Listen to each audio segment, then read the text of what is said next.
Hello everyone, this is Mrs. Cruz, and right now this video is going to be to complete Tuesday's task. So if you read along with me yesterday, we completed Monday's task, we looked at the vocabulary, we scanned the questions, and we read 7 pages.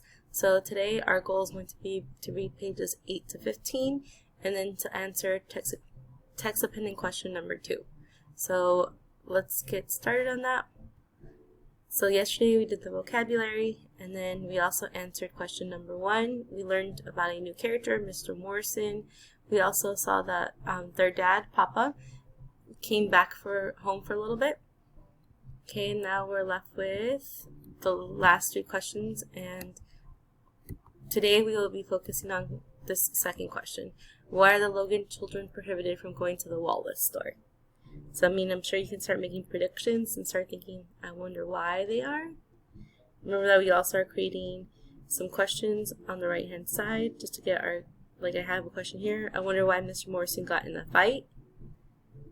And here's another question. Why does Cassie connect the burnings to Mr. Morrison's arrival? And here's where we left off yesterday. So that's why it's highlighted green. Okay, so today, as we saw our goal is going to be to read pages, we can go back here, 8 to 15. So I'm just going to find my place. And remember that if you don't have page numbers, yesterday in the video I showed you how to add page numbers, so hopefully you have those.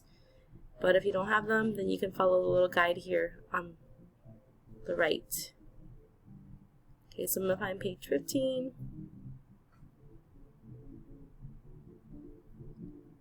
Okay, looks like here's page 15. So we'll just leave off here where it says, why don't you leave us alone? We'll highlight that green because that's where we're going to leave off. Okay, so now to find where I left off. And if you guys didn't notice, look, there's chapter 3. So it looks like we will be finishing chapter 2 today. Okay, here we go. So I'm going to take this off so I don't forget that I'm past this already. So last left off was saying, I know what I wish. I wish Papa didn't have to go away no more. I wish he could stay, just stay and stay. So this is the part where we find out that Papa is not going to be staying very long. He's just there for a short visit. So let's get started. At church the next morning, Mrs. Silas Lanier leaned across me and whispered to Big Ma, John Henry Barry died last night. When the announcement was made to the congregation, the deacons prayed for the soul of John Henry Barry and the recovery of his brother Beacon and his uncle Mr. Samuel Barry. But after church, when some of the members stopped by the house to visit, angry, hopeless words were spoken. So just to pause really quick, this is the fire that TJ was referring to when they were walking home. So now we kind of hear that one of the men has passed away from those burnings, and they're still waiting to see what happens to the others. Okay, let's keep going. The way I hears it, said Mrs. Lanier, they've been after John Henry ever since he came back from the war and settled on his daddy's place up by Smellings Creek. He had a nice little place up there, too, and was doing pretty well, with a wife and 6 children. Big Ma shook her head. Just in the wrong place at the wrong time. The boys and I sat at our study table pretending not to listen, but listening still. Henrietta Toggins, said Mrs. Lanier. You know Clara Davis's sister that lives up there in Strawberry? Well, she's kin to the Barrys, and she was with John Henry and Beacon when the trouble started.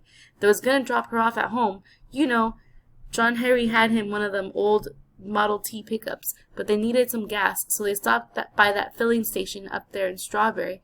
They was waiting there for the gas when some white men came up messing with them. Been drinking, you know. And Henrietta heard him say, that's the nigger Sally Ann said was flirting with her. And when she heard that, she said to John Henry, let's get on out of here. He waited for the gas, but she made him and Beacon get in that car, and the men just watched them drive off and didn't mess with them right then. John Henry took her on home, then headed back for his own place, but evidently them men caught up with him, and Beacon was again, and starts ramming the back of my car. At least that's what Beacon and John Henry told their aunt and uncle when they see them. John Henry knowed he was running out of gas, and he was afraid he couldn't make it out to his own place, so he stopped at his uncle's. But the men dragged him and Beacon out of that house, and when Old Man Barry tried to stop it, they lit him a fire with them boys. Okay, so that's a really important part that describes what happens in the burning. If you didn't understand it, I would go back and reread it. So I would say take a quick moment to try to comprehend what does it describe just happened. Okay, so just to dissect this a little bit, it looks like, according to this story, we have Clara Davis, who is hanging out. It says she's kin to the Barrys. So that means she's related to the Barrys, and she was with John Henry and Beacon. And the plan was that John Henry and Beacon were going to drop her off at her home, but they needed gas. So they stopped to get gas, and while they were waiting for the gas, some white men came up to them, and they had been drinking, so you know what that means. And then she hears one of them say that one of them was accused of flirting with Sally Ann. So we can assume Sally Ann is white.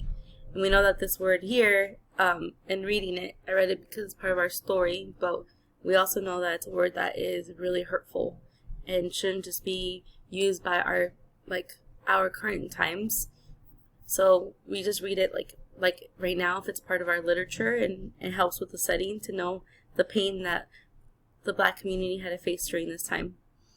So then one of them's being accused with flirting with Sally Ann. So then their relative, Clara Davis, tells them, forget about the gas, let's just go home. And so they decide to just leave to continue to drop off Clara Davis. Then here it says they were able to drop off Clara Davis and they planned to go home, but then they were caught up with the men again, and they started ramming the back of their car. So that's when they decided, so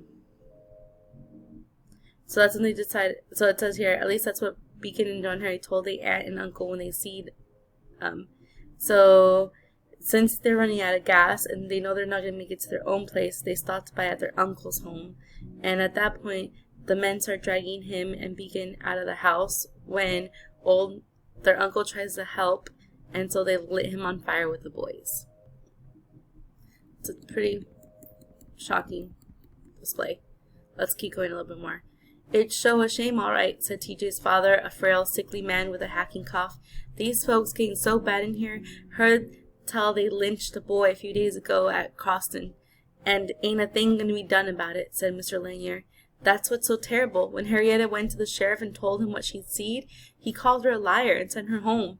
Now I hear tells that some of the men that done it been round bragging about it, saying they'd do it again if some other uppity nigger get out of line." Mrs. Avery tissed, "Lord have mercy." Okay, so here we have the idea that another boy was lynched, so it makes it seem like it's commonplace. And if we don't know what that means, this is where we should look up. So on top of that, it says here, Henrietta went to the sheriff to tell him, and do they believe her? No, they don't believe her. And earlier in the paragraph, I may have misspoken. So it was Henrietta Toggins. She's the one that was there to witness it all and was there at the gas station. Okay. So and on top of that, they're hearing that the men that did this are going around bragging, saying that they would do it again if they have to. Okay, so let's keep going. Pablo sat very quietly when the Laniers and Averys talked, studying them with serious eyes.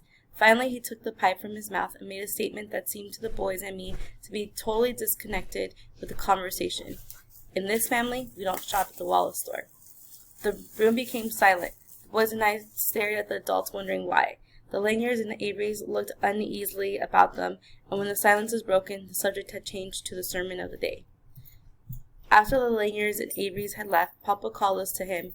"Your mama tells me that a lot of the older children been going up to that Wallace store after school to dance and buy their bootleg liquor and smoke cigarettes. Now she said she's already told y'all this, but I'm going to tell y'all again, so listen good.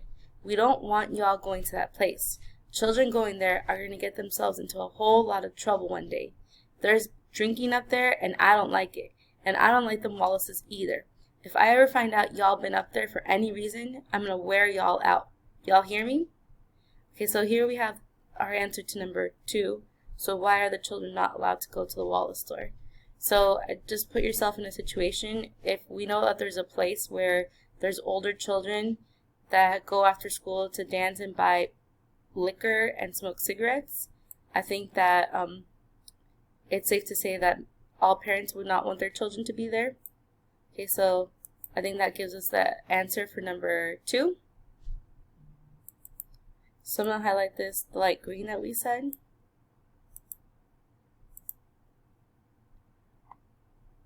Okay, then he also says children going there are going to get themselves in a whole lot of trouble one day. There's drinking up there and I don't like it. And I don't like the Wallaces either. So I think that also adds to the fact why he doesn't want his children to go there. So one, we kind of know if you hang out in a sketchy place, then you can get yourself into trouble. Then we're saying obviously there's drinking there, so drinking is really something that children shouldn't be involved with at all. And then we also know that now that the dad doesn't like the Wallaces, so that's like a separate reason. So if I ever find out y'all been up there for any reason, I'm gonna wear y'all out, y'all hear me. So we're basically telling them that they're gonna get punished severely if they go. Yes sir, Papa, piped Christopher John readily. I ain't never going up there. The rest of us agreed. Papa always meant what he said, and he swung a mean switch. Remember we said switch is something that they would spank them with. Okay, chapter 3. So we're going to keep reading a little bit more, see if they mention the Wallace store and why they shouldn't go before we answer number 2 for our text opinion questions. By the end of October, the rain had come, falling heavily upon the 6-inch layer of dust, which had its own way for more than 2 months. At first, the rain had merely splotched the dust, which seemed to be rejoicing in its own resiliency and laughing at the heavy drops thudding against it. But eventually the dust was forced to surrender to the mastery of the rain, and it churned into a fine red mud that oozed between our toes and slopped against our ankles as we marched miserably to and from school. To shield us from the rain, Mama issued us dried calfskins, which we flung over our heads and shoulders like stiff cloaks. We were not very fond of the skins, for once they were wet, they emitted a musty odor which seeped into our clothing and clung to our skins. We preferred to do without them. Unfortunately, Mama cared very little about what we preferred. Since we usually left for school after Mama, we solved this problem by dutifully cloaking ourselves with the skins before leaving home. As soon as we were beyond Big Ma's eagle eyes, we threw off the cloaks and deepened upon the overhanging limbs of the forest trees to keep us dry. Once at school, we donned the cloaks again and marched into our respective classrooms, properly attired. If we had been faced only with the prospect of the rain soaking through our clothing each morning and evening, we could have more easily endured the journey between home and school. But as it was, we also had to worry about the Jefferson Davis school bus zooming from behind and splashing us with the murky waters of the road. Knowing that the bus driver liked to entertain his passengers by sending us slipping along the road to the almost inaccessible forest banks, washed to a smooth baldness by the constant rains, we continuously looked over our shoulders when we were between the 2 crossroads so that we could reach the bank before the bus was upon us. But sometimes the rain pounded so heavily that it was all we could do to stay upright, and we did not look back as often or listen as carefully as we should. We constantly found ourselves comical objects to cruel eyes that gave no thought to our misery. Okay, so pausing there really quickly, you should be asking yourself what's going on right now, and we know that they're describing the heavy rains that they're facing and the fact that their mom likes to cover them with this cow skin that they don't like. And Cassie goes on to say that that's not their biggest problem though. Their biggest problem isn't avoiding the rain, but it is avoiding the school bus. So we know that this is a school bus that got little man dirty on the first day of school where he didn't expect it. So they're saying that they have to avoid the school bus because the bus driver likes to entertain its passengers by sending them slipping along the road to the almost inaccessible forest banks washed to a smooth baldness by the constant rains. So basically the bus likes to get them, splash them really hard, and B, make them so confused that they are ran off the road. So I think that's a good place to pause for video number 2 because it gives you kind of a good visual of how they feel like it's really cruel that the bus does not care about their misery. So let's go on to part 2 of the video.